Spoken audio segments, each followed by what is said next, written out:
eu sempre fiquei curioso sobre o que você pensa do tempo. É óbvio que isso aí poderia dar uma conversa de dias ou anos, talvez de todo o tempo das nossas vidas, mas assim, como um especialista no minério, naquilo que em última análise tem mais tempo entre não, com certeza. Tudo que existe. O tempo pra gente é outro papo, Desculpa né, pedir isso, mas como você é um cara muito sábio, muito inteligente, você pode contar um pouquinho pra gente o que assim, você pensa você tem que... Hoje em dia, quais são as suas reflexões? Não, contar sobre o tempo é babaca, mas assim, me fala aí, o que você anda pensando? Por exemplo, eu andei escutando muito o Carlos Rovelli e eu nem cheguei a ler o último livro dele, aquele sobre o Acordo de Copenhague, sobre, enfim, o Bohr e tal. Não, isso é sobre física quântica, sobre a fundação da física quântica. O tempo mesmo, entendi. É sobre o tempo mesmo. Entendi. E ele conhece. E eu nem cheguei a ler esse livro, mas eu vi algumas palestras dele e li alguns artigos que comentam ele, porque no fundo é muito mais fácil. Você tem que começar pelos comentadores quando o assunto é complexo, né? E eu fiquei pensando, porra, mas que visão incrível do tempo. E eu acho que a visão do tempo está mudando hoje em dia. E é engraçado porque esse é um momento meio pós-pandêmico, ou quase pós-pandêmico, em que o tempo se tornou assim de novo, né? A gente está tipo 2 anos em que a gente fala assim, poxa, mas hoje é segunda ou hoje é quarta? Né? O tempo, do ponto de vista da experiência, está meio que perdido. A percepção foi desgastada. E agora a gente volta com essa força toda de, porra, cara, o tempo, né? Então tem toda uma discussão. Pensa bem, gente, já faz algum tempo que a gente não olha e fala, cara, vai ter o Natal agora, vai ter o ano... Não, ano passado, que diferença fazia? Que dia que era? Você vai ficar lá dentro da tua casa e acabou. Então, me fala aí, como você anda pensando? Eu acho que essa fase aí da pandemia e tal foi a melhor coisa para mostrar pro pessoal como que o tempo é um negócio relativo, cara. Com certeza. As pessoas, a gente lê, né? Fala, o tempo é relativo, que não sei o quê.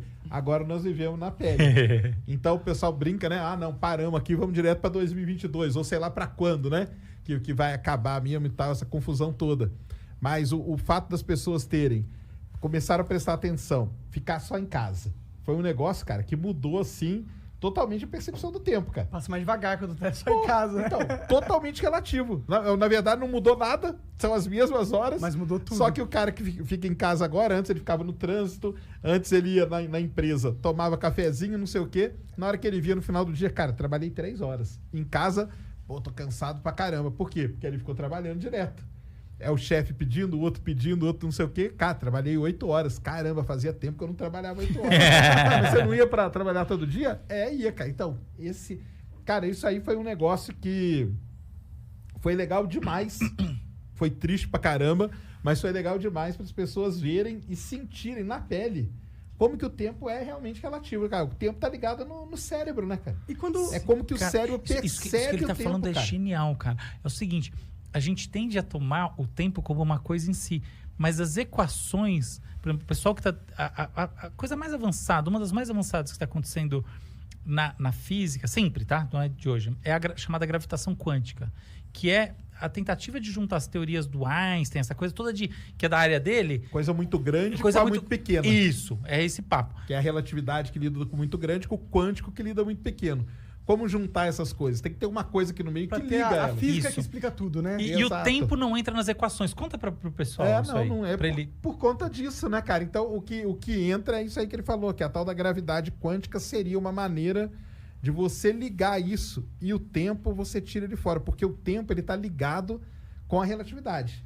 Exato. Com as coisas muito grandes, que é onde o tempo passa diferente. Você chega perto de um buraco negro, passa diferente. Você tá longe, se você viaja perto da velocidade da luz, passa de um outro jeito, então. E já no quântico ali não tem isso. Então, cara, o que tem de diferente entre as coisas, né? Nós temos que tirar ela do lado para poder Por que elas não juntar, se conectam, né? Exato. Por que uma teoria explica uma coisa e não explica a outra? Pode ser, o problema pode estar no tempo? Esse lance do tempo dele passar diferente perto do buraco negro ou próximo da velocidade da luz, o que essas coisas nos dizem sobre o próprio tempo? Que ele é constante, que ele é... O que é? Exato, não é, né, cara? Esse é que é o negócio. Que não é constante e... Parece que tudo já aconteceu, na real. Né? Exato. E tem várias discussões. A primeira discussão sobre o tempo é quando que ele começou. Será que daí é de fritar o cérebro? Pô, na escola me ensinaram que foi no Big Bang. Então, será que... E antes? Será que não tinha nada? O que tinha antes? Onde que Essa é uma questão, na né? física a gente chama da flecha do tempo, cara. Aonde que ela foi disparada para começar tudo isso, entendeu? Então, assim, a gente considera isso, mas o próprio Stephen Hawking, cara, a última entrevista que ele deu, pouco tempo antes dele morrer, foi pro Neil deGrasse Tyson, e a discussão... Adoro ele. E a discussão Nossa. dos dois era, o que veio antes do Big Bang, cara?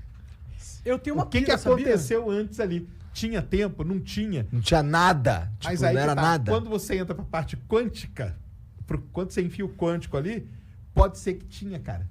Tipo, milissegundos ali antes, aonde as coisas Tempo começaram do a administrador flutuar. colocar os códigos, Exatamente. né? O tempo de você montar a Matrix ali pra Ih, disparar. caralho. E aí? Então, é um negócio que é da muito... hora. Isso aí é um negócio... Isso aí frita.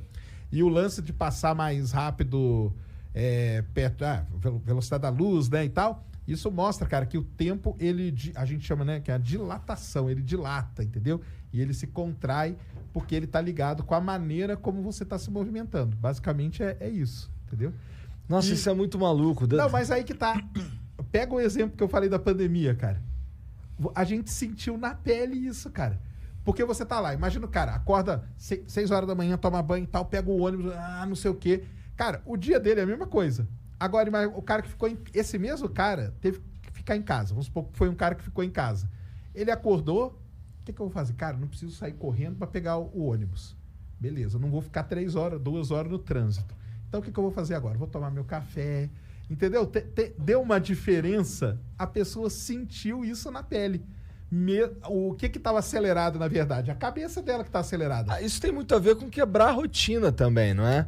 Então, assim, Tem quebrou também. a rotina. Então, o contrário também é verdade. Se o cara ficou em casa a vida inteira e, de repente, ele precisa sair de casa para trabalhar todo dia, ele vai ter uma percepção diferente Vai do ter tempo. uma percepção também. Vai ter uma percepção. Até tem uma coisa maluca que é o seguinte: a criança percebe o tempo, assim, um dia da criança dura muito mais tempo do ponto de vista fenomenológico da experiência do que um dia de adulto. Então ela percebe o tempo de maneira diferente, é como se ele passasse mais devagar para a criança. Porque tudo é novo.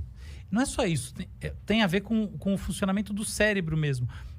O que o Sérgio falou é a grande verdade. Assim, a grande tendência hoje em dia é entender que não existe o tempo. O tempo é um feixe de sentidos, tá? Então, por exemplo, a gravidade atrai o tempo, tá? Então, seus pés são mais velhos que a sua cabeça. Porque, em última análise, seus pés estão mais próximos da Terra, que é uma grande massa que vai puxá-la, tá? Então, o seu pé está andando, tá aqui dentro desse invólucro do ponto de vista de atrações, maior do que esse invólucro de atrações que está na sua cabeça. A diferença é mínima. Mas é isso. 2 relógios em 2 posições diferentes, um mais alto que o outro, vão medir o tempo de maneira diferente, se esses relógios forem muito precisos. Isso aí etc. a gente mostra com os satélites que estão em volta da Terra. Exato. Você tem que GPS, Você tem que acertar o GPS, exatamente.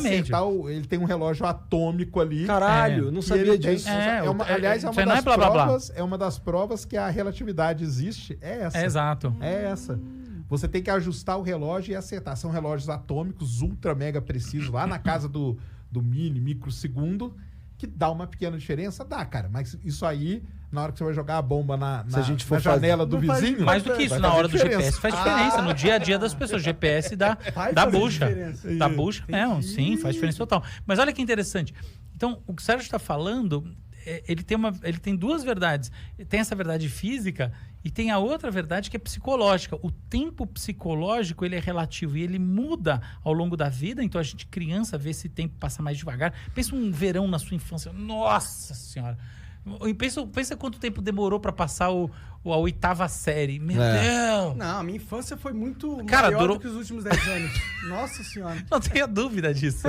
É maior do que a sua vida inteira, do que todo o resto. É sempre assim. Então tem isso. Mas tem uma outra coisa que é muito interessante de pensar, que ela não está mais só no nível da psicologia. Ela está meio nesse encontro da física com a psicologia, com a neurociência. Porque é o seguinte, olha só. Eu olho você. Obviamente, olhar você significa que a luz em você, muito na linha do que o Sérgio estuda, está vindo até mim. Então, existe um passado seu, ok? Porque, na verdade, a luz navegou até aqui. A diferença temporal é ínfima, não importa nada. Se você estivesse numa estrela, faria diferença de anos. Ok. Então, até aqui tem uma diferencinha desprezível. Então, tudo que a gente está vendo do ponto de vista meramente teórico está no passado. Mas não é isso que importa. Olha o seguinte, para eu ver você, eu tenho que processar a sua informação que entra pela minha retina. Ela vai navegar até uma área chamada núcleo geniculado do tálamo. Do tálamo, ela vai passar para o córtex occipital, que é uma área de visão. V1, V3, córtex parietal, córtex frontotemporal, vai puxar coisa dali no hipocampo de memória para reconhecimento, ela dá um monte de coisa, até eu olhar. E quando a gente vê alguém, a gente não vê uma imagem física como um objeto que a gente não sabe o que é. Existem algumas agnosias, que são doenças, tá, déficits neurológicos, fazem a gente ver assim. Você vê uma pessoa e você fala, que raios que é isso? Mas precisam ser casos de muita lesão cerebral pra você ver assim. E em você geral, não saber o que é que você tá vendo? Não, você sabe até que é alguma... Você não sabe... tem gente que não sabe o que é, tá? Inclusive casos muito extremos de Alzheimer, casos muito avançados de Alzheimer, tem isso. Mas em geral, você sabe, só que você não sabe quem é. O que importa é o seguinte, hoje em dia a gente vê as pessoas de maneira saudável já com identidade, não só pessoas, objetos. A gente sabe que isso aqui é uma taça. Ou um copo, pelo menos, entendeu? Então, essas coisas envolvem memória, reconhecimento e tudo mais. Isso é visão. Isso tudo toma alguns milissegundos. Então, efetivamente, o nosso presente é um encontro com o passado sempre. Porque, não só por causa da questão de que a luz precisa chegar até a gente, mas porque essa luz precisa chegar até a gente precisa processar isso tudo e, efetivamente, ter a experiência da visão, que é uma experiência sobre essa coisa que aconteceu nesse nosso passado. Até aí tá bom. Ah, que curiosidade interessante. Mas olha só o que não é curiosidade. Se a nossa relação é com o passado e a gente está cada vez mais imerso no universo digital em que as coisas mudam muito rapidamente, eventualmente o que vai acontecer é que a capacidade de encontrar o que está acontecendo de maneira sincrônica com as outras pessoas vai diminuir, ou melhor, ela já está diminuindo. Então a gente cada vez mais está fora de sintonia por causa disso.